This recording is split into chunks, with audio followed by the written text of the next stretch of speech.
actually increasingly convinced, Jason, that prayer is the tip of the arrow for evangelism in Canada right now, because there is a hurting world, and we can't necessarily just preach the gospel to them in that minute, but what we can offer them is comfort through prayer, encouragement through prayer. Well, hello and welcome back to another episode of the Canadian Church Leaders Podcast. My name is Jason Ballard, and today our interview is with Shaila Visser, the National Director of Alpha Canada. And this conversation was extra meaningful for me because Shaila has been a mentor in my life. In fact, she hired me and we worked together at Alpha for a number of years. We worked on the Alpha Youth Series together, the Alpha Film Series, and many other projects. And I'm excited for people to be able to listen in on our own journey of leading across different generations, collaborating on stressful projects, and what it can look like to lead change together in an organization like Alpha. And she shared a lot of really meaningful things. She shared about the process of stepping into her role at Alpha Canada and the critical moment in Alpha Canada's story. She also talked about her personal spiritual growth in this last season, how God's been growing her a new boldness to share her faith and live on mission in God's kingdom. We touched on themes like casting vision for your teams coming out of lockdown, how we can provide coverage for younger leaders in our organizations as they learn and grow, and how to do change management well. In our October newsletter for CCLN earlier this month, we talked about that exact topic, leading change. And so if you're not subscribed yet already, we do this monthly e-newsletter with the best articles, podcasts, resources, and tools that we can pull together as a team to support you as a pastor and give voice to conversations happening across our country. And so if you want to see this month's content, you can go to our blog section of ccln.ca, and there you'll see a way to subscribe to receive next month's newsletter right to your inbox. And today's conversation is part of a 4-part series we're doing as we explore a new research report called The Connected Generation. The study was commissioned by World Vision and led by the team at Barna. The study engaged Canadians aged 18 to 35, and the study was done in 2019 and then again with a different sample in 2021, which is really cool to be able to compare the responses in 2019 pre-pandemic to 2021 in the midst of the pandemic. And the themes they looked at are things like mental health, church engagement, and views on the world around them. And the way my mind works when I'm reading data like this Connected Gen report is to read it through the lens of an opportunity for the church to live into its calling and identity. Like, for example, here are a few insights that stood out to me from the report. One noted that only 31% of those surveyed felt that someone believed in them, and only 35% of those surveyed expressed a sense of being deeply cared for by those around them. And so in a world where a younger generation is articulating a struggle to find places where they are believed in and cared for, this is an opportunity for the church to be that place where people from another generation come alongside, care for, and invest and deploy young leaders. Interesting, the report also looked at themes of leadership, and only 5% of those surveyed in 2021 saw themselves as leaders in their church or faith community. So that raises the question, what might it look like for us to be raising up leaders in the next generation and investing in them, trusting them, giving them places to learn and grow with the coverage and care of older leaders? And Shaila had some really helpful insights on how she's done this at Alpha Canada, and hopefully they'll inspire you as you think about that. Hey, and the last thing I want to say before we transition into the conversation is at around the 35 to 40 minute mark, you hear Shaila begin to tell a story about hearing a neighbor screaming. It's pretty intense. And she goes on to talk about this interaction. And the story involves details of self-harm that may be challenging for some to hear. And so if you want to skip over that part, feel free to jump ahead about 5 minutes at that point in the podcast. With all of that said, let's jump into our conversation with Shaila Visser. Well, Shaila, this is an absolute delight to have this conversation with you today. You doing okay? Yeah, I'm doing great. Jay, I just love being with you. I feel like when we're together, there's always going to be an interesting conversation. We know each other so well, but there's always things to learn from one another. I think we should set the context a little bit. I mean, the reason why this is we're on Zoom right now looking across from each other, but like you and I have banked, it would be an understatement, hundreds of hours in the room doing strategy because we worked together for almost 10 years at Alpha. We're still working together in a different way around themes of Alpha, serving the church in Canada. I think we're committed to being collaborators around the mission of building the church in Canada for a long, long time. But I thought it'd be fun to kind of start by talking a little bit about Alpha Canada. When you jumped in on board, the state of the organization, when I came in on board, and then some of the projects we worked on together, and some of the stuff you're working on now. And I think we can take our time because I know for a lot of people that listen, they've been impacted by some of the projects that we've collaborated on, the youth series or the Alpha Film series, or if they're in Alberta, the provincial campaign, or the Bear Grylls campaign, and people thought about. But all this stuff kind of came out of a real shift in the organization that goes back to. Why don't you take us? When did you get hired as the national director of Alpha in Canada? That happened in 2010, and I remember thinking, there is so much potential in this organization. And most organizations, businesses, they go through life cycles. And Alpha's life cycle was at a place where it needed someone to come in with a fresh vision for what was possible. And I hope that I'm always a possibility thinker and trying to see and have imagination for what's possible in our nation. And I thought, gosh, there's more that we can do with Alpha. And so I just started praying and dreaming and asking God to bring the right people and the right ideas across my path so that we could just go for it and serve the church. That's what you and I have in common. We love the local church, and we wanted to set up Alpha again in the minds and hearts of church leaders that we're here to serve you.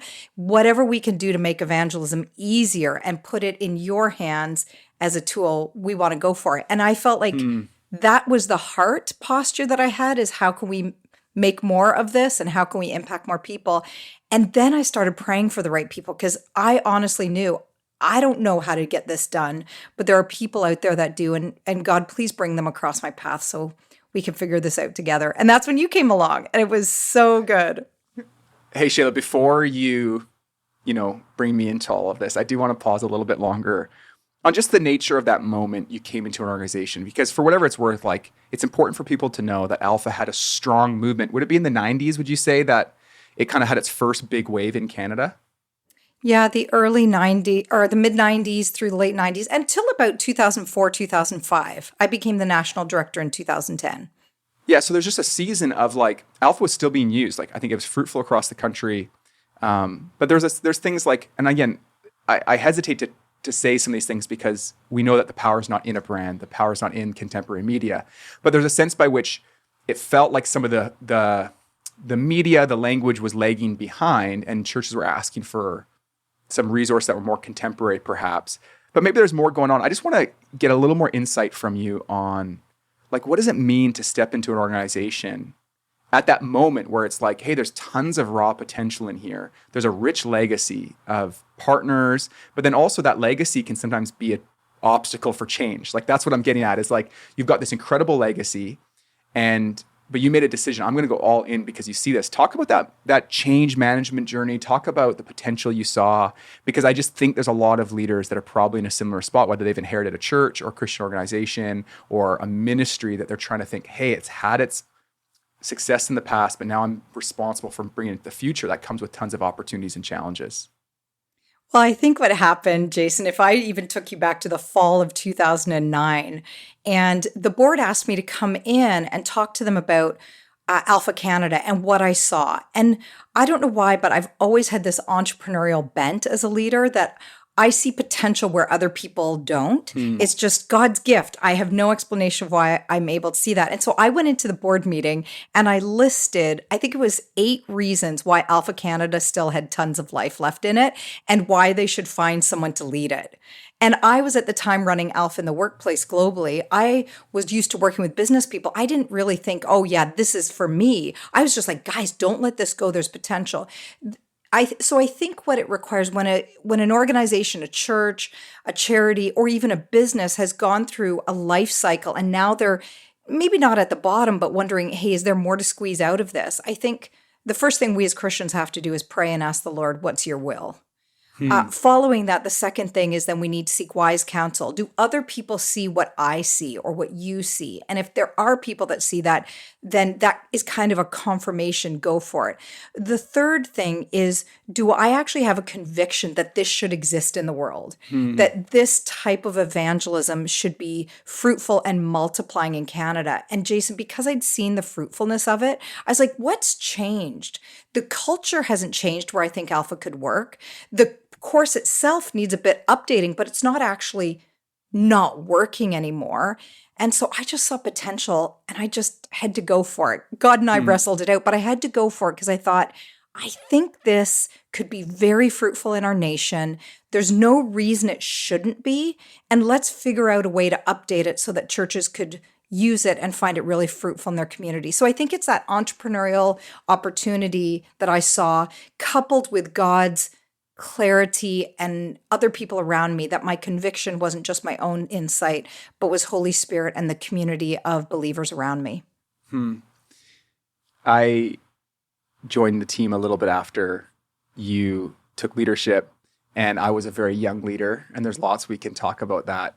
But I definitely came in thinking, let's just blow the whole thing up. Like, take this down, change this. I remember how many meetings I had with you. You're like, hey, slow down, slow down. And like, it was like at times I experienced you like fully insulating me, so I didn't like come in like a wrecking ball. But you made really bold, decisive decisions, but you paced it. And there's real intentionality around the journey you took this existing staff on, different stakeholders. Any thoughts on reflection on like wisdom for change management? Because my generation is inheriting so many churches and ministries, and everyone knows stuff has to change. But then it's like the wisdom to know which stuff changes in which way. Like that idea of change management was a term I never heard of. All I know is let's change things. And then it's like, yes, identify that something has to be changed, but then the process by which that change happened, that's been the last decade of learning. And a lot of that came from you. Talk about change management for a little bit. Well, I would say, I don't have a business background, but what I do have is a vision for what's possible. But I know that actually when you're at this stage of thinking, I see what's the potential ahead of me. I have some raw talent. You had more than raw talent. You had already proven yourself in some ways, but there's lots of other raw talent around us. And I just thought, God, how can we get the most out of it? So when I think about change management, I'm always thinking about not just the what. Most people think about the what. I think about the who. And the part that's so important about the who is it's not every who that's on your team. It's like, who are the ones that are going to take this and move it forward with you? And not everyone can. I think that's part of the life cycle of an organization. Some people who got you to where you are aren't the ones to take you to the next stage. Some can make that journey, but not everyone. And so realizing that stakeholder engagement, your internal team, your board, donors, church leaders, the people that you need to take on a journey with you is your who. But identifying those important people that are going to go forward with you is essential to change management. One of the things, there's so many things I'd like to chat about with you, Shaila, but one of the things I want to lean into is looking at our story and like working together as me being a young leader in the organization, a millennial leader with different value sets than you would have shared, different value sets than your primary stakeholders in terms of donors and board members. Coming in with an idea, we talked about the youth series. I think it was 2011, might even be in 2010, 2011 was the first time we started throwing around this idea. What if Alpha did a youth project? We had no idea that this would be something that less than 10 years later, I think it's way over 1 million youth around the world have used it, all these different languages, but like had an idea, felt like it needed to happen. And looking back, one of the things that stands out to me the most is I didn't realize that while I was getting the opportunity to lead in your organization in Alpha, how much coverage you're providing for me. And I know I'll spell it out a little bit more. Like I didn't know how old was I then? 20, 25 or whatever it might be. I didn't know about board leadership. I didn't know what it took to raise $500,000 or $1 million. I didn't know about stakeholders and partners. I didn't know about any of those things. And I remember, and now I'm leading organizations and I deal with that. And I experience now providing coverage for my staff, letting them run and saying, don't worry about that. And taking hits on their behalf. They might do something that affects somebody and I'm going to go and make that phone call. And you were doing that again and again and again for me. And I didn't realize that, especially early on in the journey. And I just want to lean into that idea a little bit because I feel like if we're going to see an empowerment happen of the next generation, it requires those who are leading to acknowledge what it will feel like and what's required to actually provide, like to advocate for and provide coverage for, and then at the right time, let them in. And there's no perfect balance, but there was this real journey because we did the same project in 2017. So 2013, we did the Alpha Youth Series. 2017, I'm doing it again. And all of a sudden, you're letting way more of that fall on me. And I'm like, oh my goodness, last time I did this project, I didn't even think about these things. And now I'm responsible for it. So there's really intentionality on your part. So I'll stop talking and throw it back to you. But can you talk a little about this idea of leaders as advocates for the next generation and the coverage we provide for others to thrive? I think that, Jay, what we as leaders have to do in our role is believe in someone's God-given vision for the future and be willing to take hits ourselves. So when you were working on the project, I would be taking hits that you're now more aware of behind the scenes, trying to provide cover for you, but willing to take them and not tell you and not say, I think that's the hard thing is we want to tell the young person that's running a project, hey, I'm taking hits on this side. You're giving me you got to know how grief, much this is costing me. Yeah, this is costing me. But I think at least my tendency would be to tell you, hey, I'm taking hits for you, buddy. Like, come on, suck it up. Let's go. But and you told me about some of them. Like, I needed to know some of them. You let them heard. Through. Yeah. A few you heard, not my most mature moments. But I think what I realized is just take those hits. That's what a leader does. It takes those hits so that someone else can shine, someone else can flourish in the role they're called to be in. And I really believed in you. So I think there's two things that have to underline that coverage we as leaders take. One, you have to believe in the person. You have to believe that they have the character and the competency to get the job done. And I believed in your character and competency. The second thing is genuinely have to love them. I said to God when I went on as the national director of Alpha Canada, there was one prayer I had for the many months before I formally started and when I formally started. Lord, let me love the people that work here. And so I think I trusted your competency and your character, but I genuinely had to love you with Christ's love. And those two things working together allowed me to bring coverage to you to let you flourish. The other thing I'm increasingly convinced of, you taught me, and I've learned over and over again, that the next generation has better ideas than I'll ever have. And that we have to trust their instinct for what it takes to reach their generation, what it takes to make a difference for their friends, and allow them to flourish in it. So I think when I think about the coverage that I had to give, it's so worth it. And I wish I could say to other leaders who are nervous, please do it. You won't regret it. Sure, you'll take some hits. Sure, it could be painful at times. But God is so in this next generation that we have to do everything we can to give them a long runway to just take off and fly higher than us. Last thing I'll say about it, because I get passionate when I think about young leaders. I could not be more pleased when I see a younger leader having a greater impact than I will ever have. When I see you planting a church, starting CCLN, I just watch and I rejoice over God's work in your life. I rejoice that in some way I had a part to play in your leadership development, because you've kindly said that to me. But I keep asking God for many more Jason Ballards. I keep saying, Lord, I will run coverage for them. I will believe in them. I will love them. I will do everything I can to see them flourish if you will entrust them to me. So I think that's the job as leaders, is to not just do one or two, but to keep asking for more, because I think when we believe in them, they can take off and then they'll impact the world. And I think God's really answered that prayer, because you and I know the track record of all the other leaders that have come through Alpha Canada. And I think one of the things, and Shaila, I just want to honor you for this in this public setting, is Alpha Canada is probably known for resource development, serving churches. But one of the things that I experienced in my almost 10 years on staff was seeing good leaders come in, get strengthened and built up, and then ultimately recruited and sent back into local churches. It happened again and again and again and again. And I remember being on the leadership team conversations with you where we would get that like news, like, hey, we're losing this regional person or this head of this department. And it was always like there was legitimate thankfulness to God for the opportunity to build that person. And like they're going into local church. And that seems to be where, like, sometimes people recruited into parachurch, but almost always into local churches.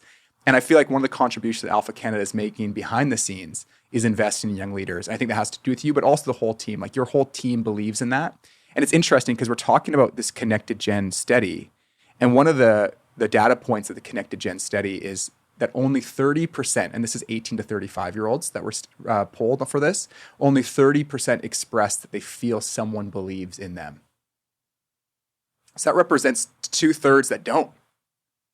When I hear that, first of all, it makes me sad because I think about who's growing up without people that believe in them. And God send them our way, right? Like you and I, we want to believe in people. I think a couple things. One, I think older people, Gen Xers, boomers, don't even know how to relate to, let's call them Gen Z or millennials. And I think all you have to do is love them. If you love them, you listen to them, you welcome their opinions, you welcome them into your life, you're going to build a relationship and start to understand them and provide a place where they can feel safe. But also then you just believe in them. You know, I have nieces and nephews who are teenagers and in college and university. I have young friends who are on staff and in my community through my church, etc. And sometimes I know that what I need to be for them is a cheerleader. That I need to spot what they're gifted at that they may never have even seen in themselves yet, but I can see it because I'm close enough in relationship with them that I see this raw talent, these gifts, these character qualities that need to be articulated, called out, celebrated, loved. And I feel that that's the role of the older generation is find the best, even though the person may have other issues going on, find the best part of them and speak to it. Call it out, celebrate it, because then they get to live into what you see in them. And sometimes I feel like I just want to lend them my courage. In fact, I had a situation with a young woman I know who came to me with a trusted, very difficult situation. And I just said, I know that right now you don't have the courage to deal with this.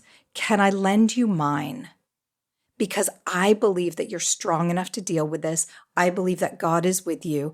I believe you will come out the other side more focused on Jesus and more sure of who you are as a woman. But for now, just borrow my courage, borrow Ryan, my husband's courage, because we believe in you and we will stand with you. And, you know, I really think that was a turning point for her. And I know I received that when I was a young teenager in my own tumultuous life, thinking, what on earth am I doing? And there was one couple in my church who made me feel like I walked on water. They could call out what they saw in me. And because of that, I lived up to it. And so I just feel my job is wherever I see beauty and character and competency to call it out and celebrate it in other people, because then, like I did many years ago, they live into it. So in this connected generation study, when it talks about how they want to, they're lonely, they need places of connection, I'm like, we can offer that, church. Let's do it so that they can flourish and be all God's called them to be. I had this great memory this week, and I'm reminded it again. I haven't thought it for a long time. Before I was really serious about my faith, like my faith came alive when I was about 15 or 16. I played like drums in my little church. There was like 200 people in my church. And so 13 years old with long hair. And this woman who ended up passing away, she was like of cancer, which was really sad. But this older lady named Glenda Lunt would write me notes. And she was like, I don't think she would ever consider herself prophetic, but she was saying things that I didn't know about myself yet. And I was she would just see me drum and then maybe sing along, and she would talk about how she was impacted. She saw leadership potential in me and these things. And she wasn't a youth leader. She wasn't an elder. She was just a woman at the church. And, you know, I had no idea how to express that, reciprocate that gratitude at the time. But as I look back, it made such a difference in my life.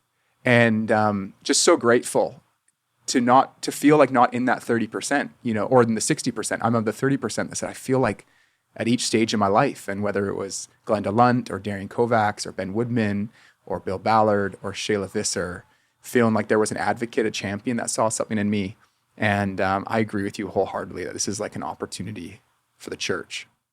And when you look around us right now, at this point in the pandemic, we know how stressed out and anxious people are. We know loneliness, mental illness. And I think you just look in your neighborhood, in your community, and you see people that don't even want to lift their heads. And I'm like, how do we help them to lift their heads and see God, if they don't know God, but also see that He has made them with all this potential and beauty, and just call it out of them. And so I think if we can do that, regardless of who you are in the church, like you said, this woman in your church, the Lawton family in my life, if we all did that, how much more ahead would the church be? Because people had champions that loved them and wanted to see them flourish.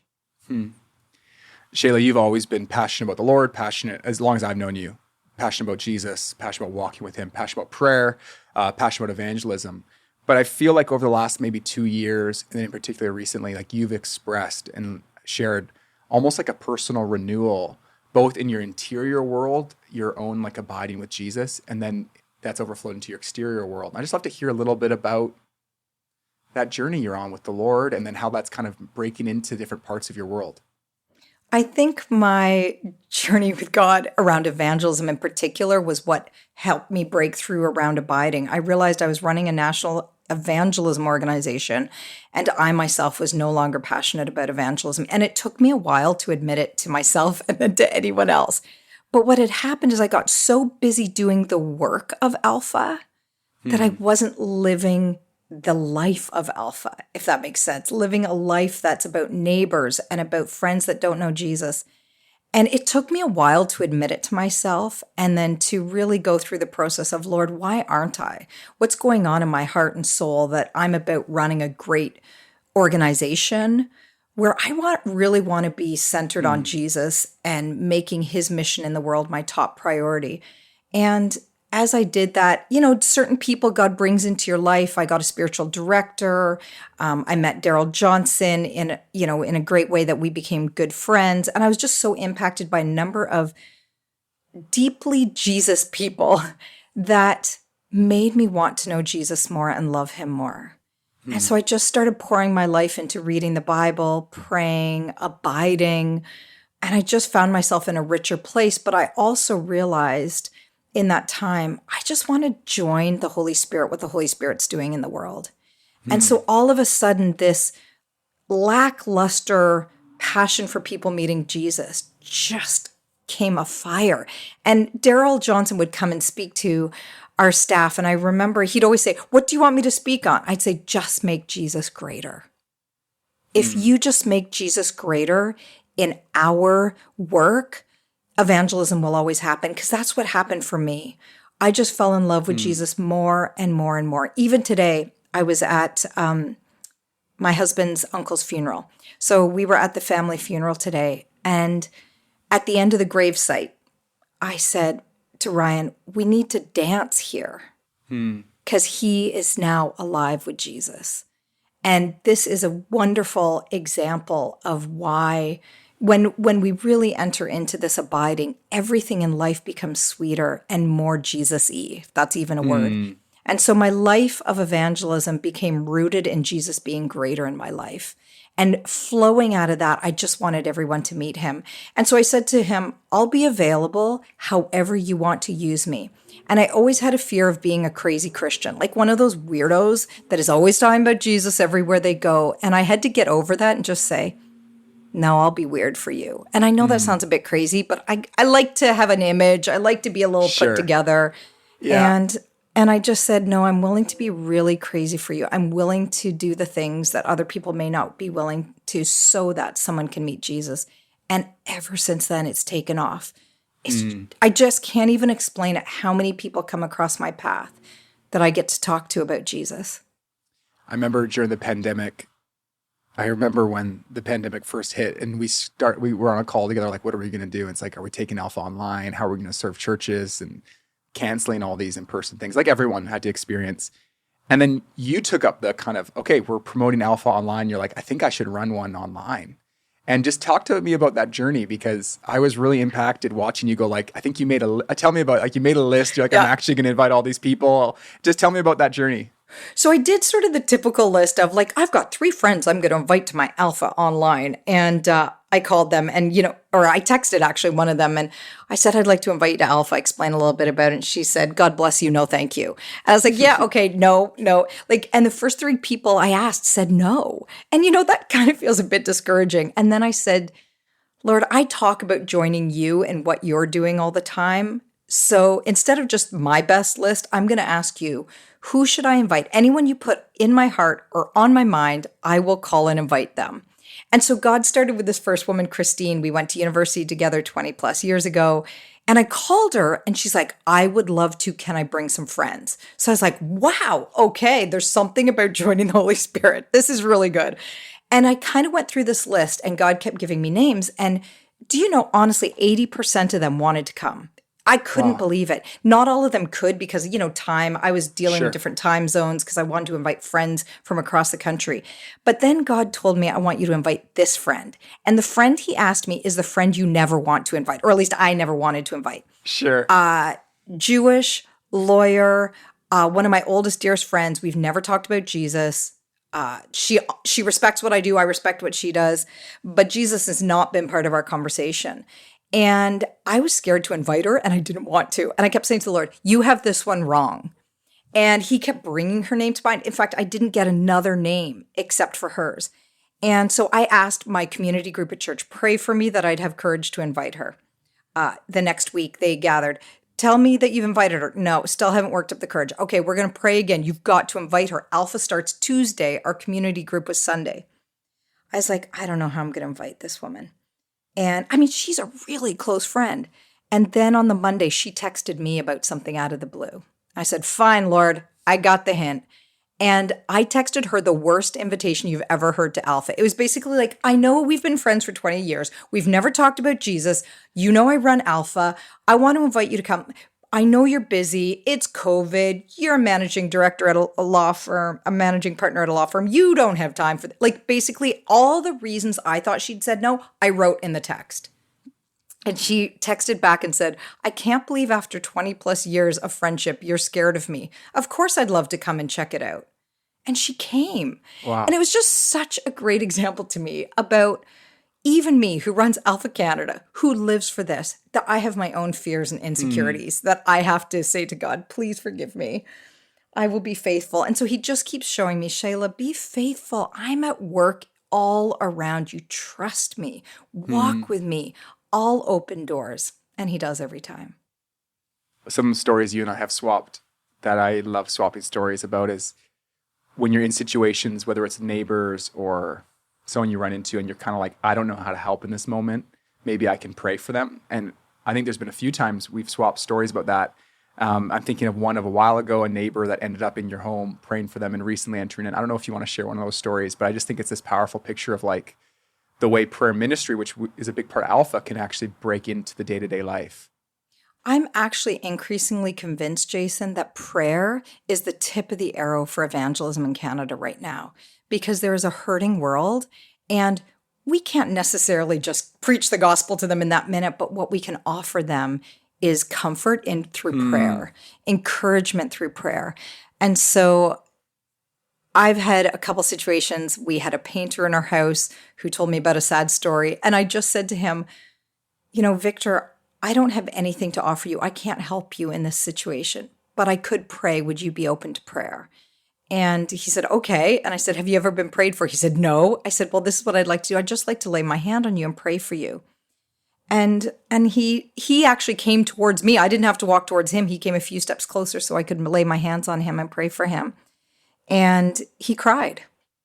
And he took a moment, went outside and said, I just need to collect myself for a minute. I've never experienced anything like that.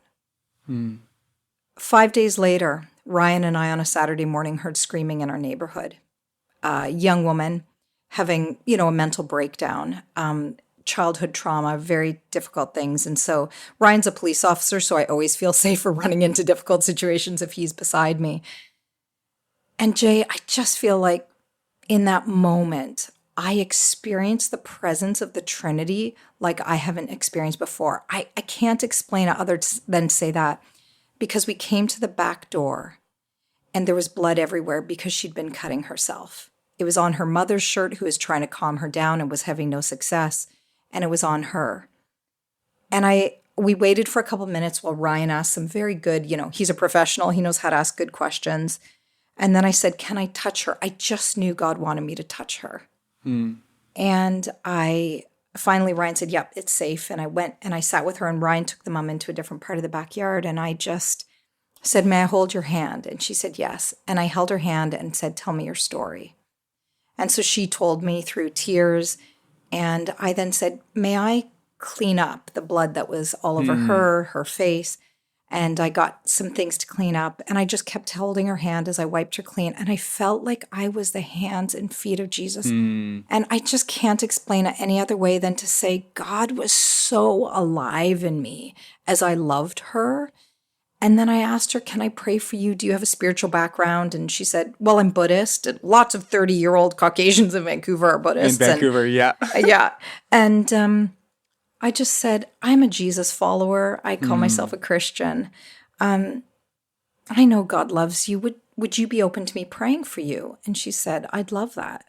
And I just got to lay my hands on her. And I didn't in that moment tell her all about Jesus, but what I knew is she'd had a taste of the kingdom of God in that moment. And that she would know, wherever she is in life, that there was something good in that moment. She tasted goodness, and it wasn't me. It was the Holy Spirit tangibly entering into our midst. I left that, giving her my cell phone number. We were there for quite some time. The mother came by a few days later to bring flowers and say thank you. And she asked me, are you professionally trained in mental health? And I said, no. She's like, oh, have you taken a course on it? I said, no, never. She said, how did you know what to do? And I said to the mom, I'm a Christian and I believe God loves you and loves your daughter. And I just prayed and said, God, how can I be most helpful? And I believe he told me what to do. And she said, I believe you. And I just think we have to continue to love people in Jesus' name and offer them Jesus. What else do we have to offer them other than the love of Christ? Thanks so much for sharing those stories. It's just so encouraging. And I think every pastor listening or church leader listening is longing to not tell like 10-year-old stories or 15-year-old stories from when, for me, it's like stories from high school, which are fun to talk about, but it's like, I'm asking God, and again, it's not for stories to share, but you get the idea, like, God, I want to be living it day in, day out. And so that I'm not like living in some past days. And I know if that's a prayer for anyone listening, my prayer for you and for me is like, Lord, do it in our lives. Like, give us opportunities to see our neighbors and give us the courage to pray and be present. And yeah. And I think it's an opportunity in this world that we as Christians have an opportunity to run towards people's pain and offer love. And when she told me her very tragic story, even without many details, I said, I believe you. And from looking down, she just looked at me and said, you're the first person in my whole life who has said that to me. Wow. And so I think we have this wonderful moment of a hurting world to offer the love of Christ in very practical ways, but also supernatural ways. We can't miss the prayer moment because there's some sort of inbreaking of the supernatural that happens when we offer to pray for people. So I love joining God in what he's doing. A couple weeks ago, you and I got to host a Life Shared Summit, which Alpha, and then a ton of amazing partner organizations from across Canada, over 20 organizations.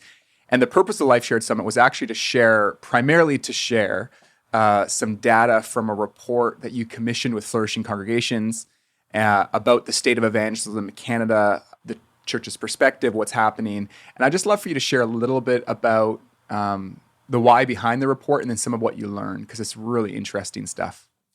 Well, there's a number of reasons we did it. Similar to, World Vision doing Connected Generations, we did Barna research on Gen Z earlier in the year, and now we've done this research with the Flourishing Congregations, is we feel that to steward Alpha Canada, we want to be data-informed and spirit-led. So part of this was our homework on our back end to say what's happening in our country.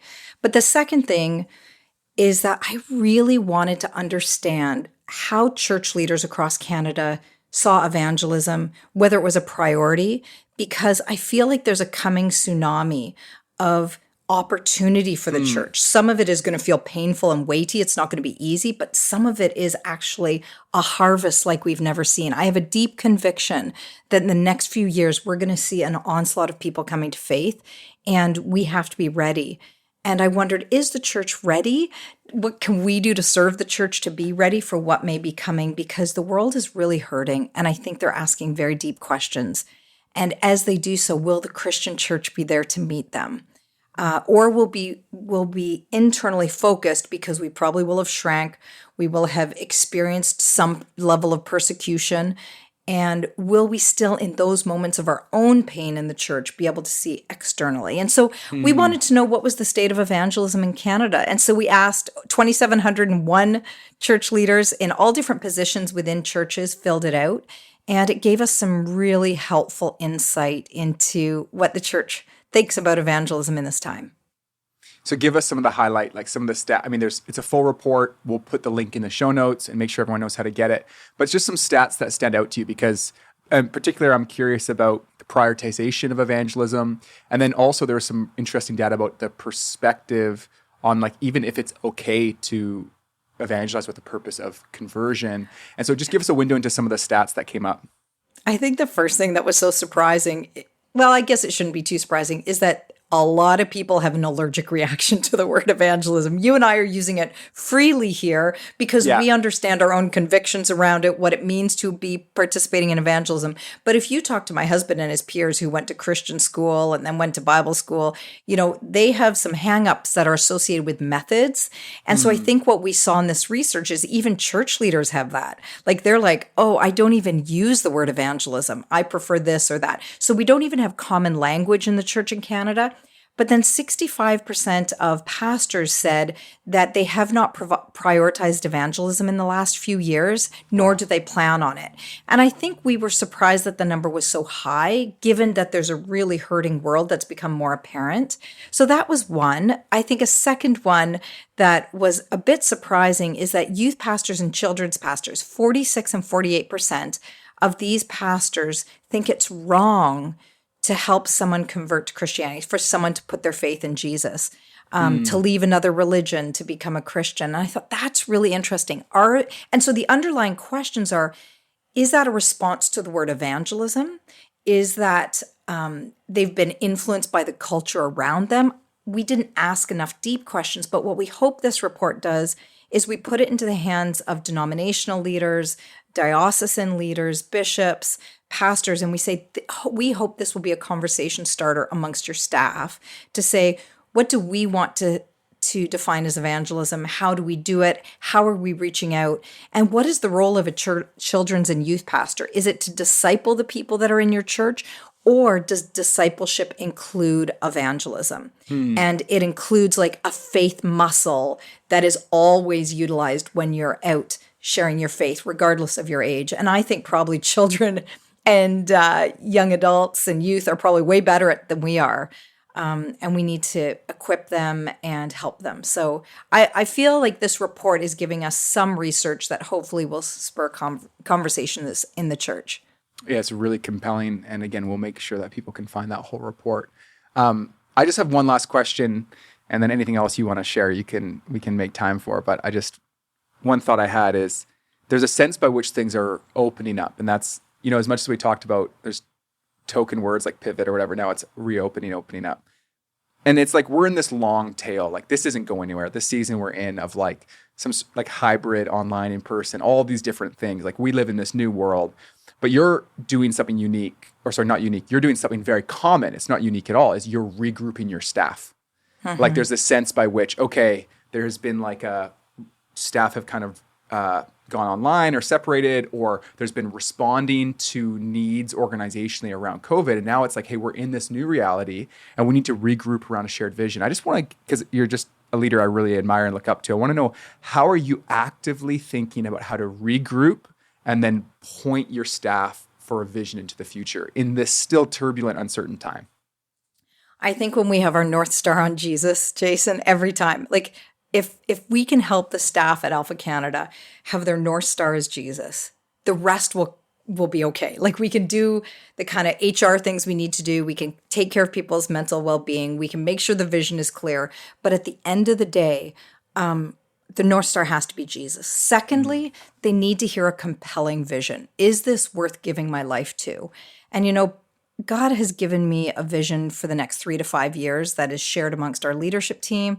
But what he's done recently, which I have found really surprising, is he's given me a vision for 30 years from now. Wow. And it's not often that you think about, okay, most people are doing their 3 to 5 year plan. Now in COVID, it feels like an annual plan is about as far as you can go, but we still by faith pray and fast and ask God. And I hope that we've got his eyes on the 3 years, which I think we do. But he's given me a picture of 30 years. And what I want our staff to understand, they've got the North Star as Jesus, but they want to understand that what they do every day matters for the next 30 years of the church in Canada. Wow. And I remind them of that. What you're doing matters, and here's why. You might be building a digital system. This is why that matters. You might be coaching one small Anglican church in rural Canada to run Alpha. This is why it matters for 30 years from now. And so I'm trying to get into the vocabulary of Alpha Canada staff. I'm about building the future of the church in Canada and loving and serving her. And so that's where I say North Star is Jesus. Compelling vision, not just for 3 to 5 years, but for 30 years. And if we can keep them going on that, I think they'll keep working for Jesus and doing great work, whether it's at Alpha or somewhere else in the world. Oh, I love it. And I'm, as a church leader now, just grateful for the resources that Alpha Canada, Alpha around the world continues to provide. And so thank you for looking forward, for being bold and audacious, and for all that you guys do to serve church leaders in Canada. On behalf of a lot of listeners, we're just really grateful. And thanks for giving it away. It means a lot, and we're just so grateful for the resources that Alpha Canada is providing.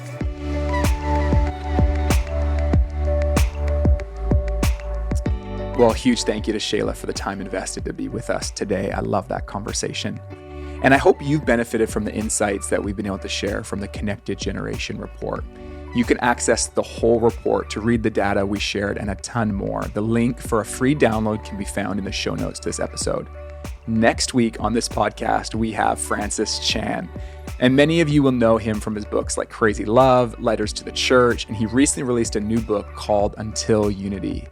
And every time I hear from Francis, whether it's on a podcast or a sermon or a conversation like this, I am challenged to the core to keep Jesus at the center of my life and ministry. And I know that you'll probably experience something similar when you listen into this conversation.